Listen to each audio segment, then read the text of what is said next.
Hello लोगोफोर, नोंथांमोनखौ आंनि बड' सापर्ट इउट्यूब चेनेलाव बरायबाय। दिनै आं नोंथांमोननि गेजेराव फोरमायनो सानदों बबे इन्जिनियारिं ब्रान्चआ BE BTech डिप्ल'मानि उनाव गभर्नमेन्ट जब मोननो थाखाय बांसिनै चान्सेस थायो एबा बयनिख्रुइ साबसिन ब्रान्च। लोगोफोर, जों बांसिन मानसिफोरानो सानो बयनिख्रुइ साबसिन एबा मोजांसिन साख्रियानो जाबाय गभर्नमेन्ट जब। नोंथाङा प्राइभेटआव जेसेबांनो सुबिदा फेसिलिटि एबा बांसिन सेलारि बेस पजिशनावनो थाया मानो, सोरबा गथ'फोरा प्राइभेटआव थांनो सानोब्ला बिमा बिफाफोरा थारैनो बुंथारगोन गाव गावनि गथ'खौ गभर्नमेन्ट जब मावनो नाजाग्रो होननानै। फ्रेन्ड्स, नोंथांमोनाबो BE BTech डिप्ल'मा इन्जिनियारिं खालामदोंब्ला एबा नोंथांमोनाबो BE BTech डिप्ल'मा फरायबाय थादोंब्ला दिनै आं नोंथांमोननि गेजेराव फोरमायना होनो सानदों बबे इन्जिनियारिं ब्रान्चआ गभर्नमेन्ट जब मोननो बांसिन चान्सेस थायो आरो बबे फिल्डआव मा इन्जिनियारिं ब्रान्चआ जब मोनो बेनि बागैबो नोंथांमोननो गुवारै फोरमायना होनो सानदों। लोगोसे आसाम स्टेटआव बबे इन्जिनियारिं ब्रान्चआ गभर्नमेन्ट जब मोननो थाखाय बांसिनै सायख'जाथाव बेनि सोमोन्दै सावरायनाय जागोन। लोगोसे बेनि प्रुफबो नोंथांमोननि गेजेराव दिन्थिनाय जागोन। फैदो बिब्दिब्ला भिडिअखौ जागायदिनि। लोगोफोर, इन्जिनियारिंआ गोबां गुबुन रोखोमनि ब्रान्च दङ आरो मोनफ्रोमबो ब्रान्चआ गुबुन सुबिदा थायो। स' लोगोफोर, बबे इन्जिनियारिं ब्रान्चआ गभर्नमेन्ट जबनि थाखाय साबसिन आरो बयनिख्रुइ डिमान्डसिन दङ बेनि बागै सावरायनाय जागोन। लोगोफोर, इन्जिनियारिं ब्रान्चनि कोर ब्रान्चेस सिभिल, इलेक्ट्रिकेल आरो मेकानिकेल बे मोनथाम इन्जिनियारिं ब्रान्चआ ओरैबायदि सेन्ट्रेल गभर्नमेन्ट सेक्टराव बयनिख्रुइ बांसिनै डिमान्डसिन दङ आरो गोबांसिन जब भेकेन्सि ओंखारो आरो बबे फिल्डआव जब भेकेन्सि ओंखारो बेनि बागैबो सावरायनाय जागोन।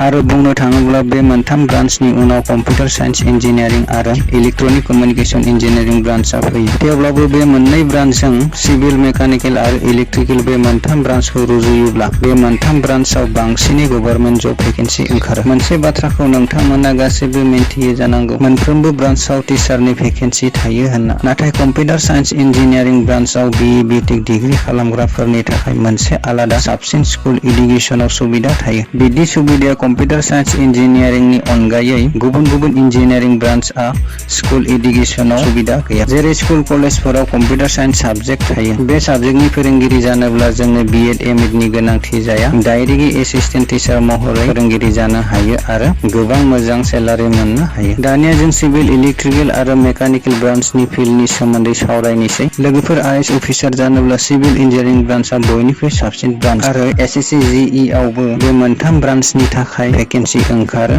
जेराव सिभिल इन्जिनियारिंनि थाखाय बयनिख्रुइ बांसिन पस्ट थायो। बेनि उनाव इलेक्ट्रिकेल ब्रान्च आरो थामथियाव मेकानिकेल इन्जिनियारिं ब्रान्चआ फैयो। गुबुन फारसे DRDO आव सिभिल, इलेक्ट्रिकेल आरो मेकानिकेल ब्रान्चनि थाखाय पस्ट ओंखारो, नाथाय जों माब्लाबा बोसोराव सिभिल इन्जिनियारिं ब्रान्चनि थाखाय पस्ट ओंखारनाय नुनो मोना। आरो रेलवे JE आवबो जों सिभिल, इलेक्ट्रिकेल आरो मेकानिकेल ब्रान्चनि पस्ट ओंखारनाय नुनो मोनो।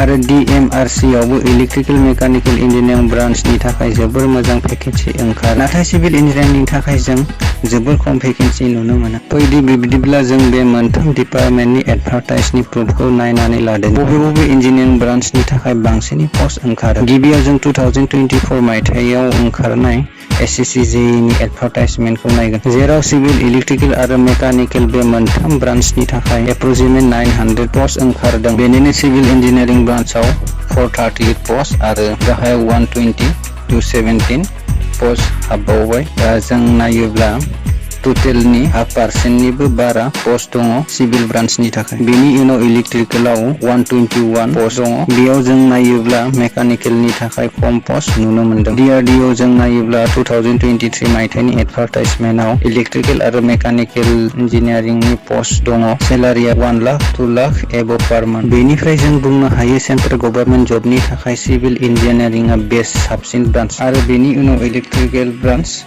थामथियाव मेकानिकेल। दानिया जों आसाम स्टेटनि बागै सावरायनोसै बबे इन्जिनियारिं ब्रान्चआ आसाम गभर्नमेन्ट जबनि थाखाय साबसिन। लोगोफोर, जों आसाम स्टेटनि थाखाय नायोब्ला इन्जिनियारिं ब्रान्चफोरनि मादाव सिभिल, इलेक्ट्रिकेल, मेकानिकेल आरो केमिकेल बे मोनब्रै इन्जिनियारिं ब्रान्चखौ आसाम गभर्नमेन्ट जबनि थाखाय बेस्ट ब्रान्च एबा डिमान्ड गोनांसिन ब्रान्च होनना बुंनो हायो। Public health engineering department, public work road आरो इलेक्ट्रिसिटि डिपार्टमेन्ट, APDCL आरो AGCL बे मोनथाम डिपार्टमेन्टआव बांसिन इन्जिनियारिं भेकेन्सि ओंखारनायखौ जानायखौ जों नुनो मोनो। फैदो बिब्दिब्ला जों बे मोनथाम डिपार्टमेन्टनि एडभार्टाइजमेन्टनि प्रुफखौ नायनानै लादोनि बबे ब्रान्चनि थाखाय बांसिन पस्ट ओंखारो। गिबियाव जों बावैसो ओंखारनाय 2024 मायथाइनि एडभार्टाइजमेन्टखौ नायोब्ला अनलि मेकानिकेल इन्जिनियारिं ब्रान्चनि थाखायल' 80 भेकेन्सि ओंखारनाय नुनो मोनो पाब्लिक वार्ड रोड डिपार्टमेन्ट। आरो 2023 मायथाइनि एडभार्टाइजमेन्टखौ नायोब्ला पाब्लिक वार्ड रोड डिपार्टमेन्ट प्लास पाब्लिक वर्क BNH डिपार्टमेन्टआव सिभिल इन्जिनियारिंनि थाखायल' 244 भेकेन्सि ओंखारदों। नैथियाव पाब्लिक हेल्थ इन्जिनियारिं डिपार्टमेन्टनि थाखाय 2023 मायथाइयाव 2 भेकेन्सि ओंखारदों सिभिल मेकानिकेल इलेक्ट्रिकेल आरो केमिकेल इन्जिनियारिं ब्रान्चनि थाखाय। गिबि एडभार्टाइजमेन्टआव टोटेल 81 पस्ट दङ, बेनिनो सिभिलआव 71 पस्ट, मेकानिकेलाव 4 आरो इलेक्ट्रिकेलाव 4 आरो केमिकेलआव 2 पस्ट दं। नैथि एडभार्टाइजमेन्टआव गासै 264 भेकेन्सि दङ, बेनिनो सिभिल ब्रान्चआव 212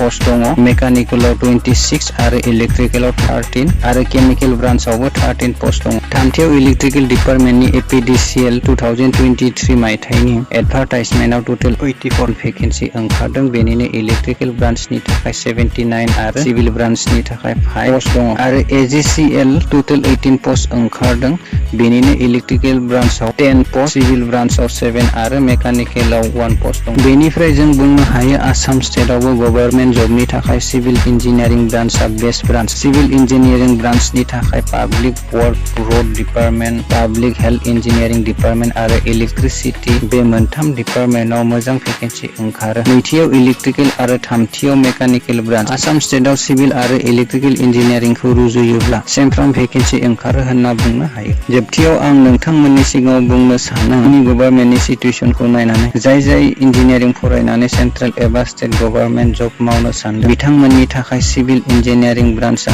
बयनिख्रुइ साबसिन होनना, मानोना बांसिन डिपार्टमेन्टआवनो सिभिल ब्रान्चनि थाखाय पस्टआ इलेक्ट्रिकेल आरो मेकानिकेल ब्रान्चनि रुजुनायाव बांसिन थायो आरो उनाव जा भेकेन्सि थायो मेकानिकेल आरो इलेक्ट्रिकेलजों एडजास्टमेन्ट खालामनो गोनां जायो। नाथाय फिउचारनि बाथ्राखौ जों बुंनो हाया। थेवबो आं नोंथांमोननो मेकानिकेल आरो इलेक्ट्रिकेल ब्रान्चखौ गभर्नमेन्ट जबनि थाखाय रिकमेन्ड खालामनो सानो, मानो होनब्ला सिभिलनि अनगायै गुबुन ब्रान्चनि रुजुनायाव बे मोननै ब्रान्चनि थाखायबो गभर्नमेन्ट जबनि भेकेन्सि ओंखारो आरो बांसिन समावनो गुबुन ब्रान्चनि थाखाय गभर्नमेन्ट जबनि भेकेन्सिया जोबोर खम थायो आरो माखासे ब्रान्चनि थाखाय जों गभर्नमेन्ट जबनि भेकेन्सि ओंखारनाय नुनो मोना। स' लोगोफोर, दिनैनि भिडिअआ बेखिनियावनो जोब्बाय। भिडिअखौ नायनानै मोजां मोनदोंब्ला लाइक साबस्क्राइब खालामनानै हो आरो हायोब्ला थाबैनो शेयार खालामनानै हो, मानो होनब्ला बावैसो इन्जिनियारिंनि माखासे एन्ट्रेन्स एग्जामआ जोबनानै थांबाय। दायो काउन्सेलिं खालामनायनि समा सफैबाय, जाहाथे बिथांमोननि इन्जिनियारिं ब्रान्च चुज खालामनायाव गोरोन्थि जाया। थेंक इउ लोगोफोर भिडिअखौ नायनायनि थाखाय।